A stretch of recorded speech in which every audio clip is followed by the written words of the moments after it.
Police commissioner સાહેબ શ્રી અમદાવાદ શહેર તથા સંયુક્ત પોલીસ કમિશનર સાહેબ ક્રાઇમ બ્રાન્ચ, નાયબ police commissioner Shri SOG crime branch નાઓની સૂચનાથી અમદાવાદ શહેર વિસ્તારમાં નશાની પ્રવૃત્તિ નેસ્ત નાબૂદ કરવા માટે એસઓજીની ટીમ, જેમાં પીઆઈ કેડી ગોહિલ તથા પીઆઈ એબી ભટ્ટ અને એસઓજી પોલીસ સ્ટાફનાઓ સાથે પેટ્રોલિંગમાં હતા. તે દરમિયાન બાતમી રાહે હકીકત મળેલ કે હાર્દિક કલાલ તથા પ્રદીપ કલાલ મૂળ તેઓ રહે ડુંગરપુર નાઓ અને હાર્દિક કલાલ જે અમદાવાદ ખાતે રહેશે, તેઓ બંને હાઇબ્રિડ ગાંજો બહારથી લાવી વેચાણ કરતી અને આર્થિક ફાયદો મેળવી રહેલ છે તેવી હકીકત મળતા બાતમીવાળી જગ્યાએ પંચો સાથે રેડ કરવામાં આવેલ હતી.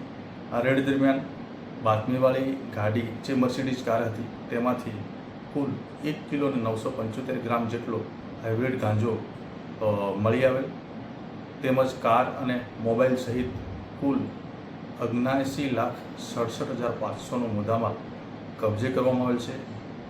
સદર મુદ્દામાલ કોને આપેલ હતો, ક્યાંથી લાવેલ હતા, તે આધારે હાર્દિક તથા પ્રદીપ અને બાકી 2 આરોપીઓ વિરુદ્ધ કુલ 4 આરોપીઓ મળી અને આ ગુનો આચરેલાનું જણાયેલ છે.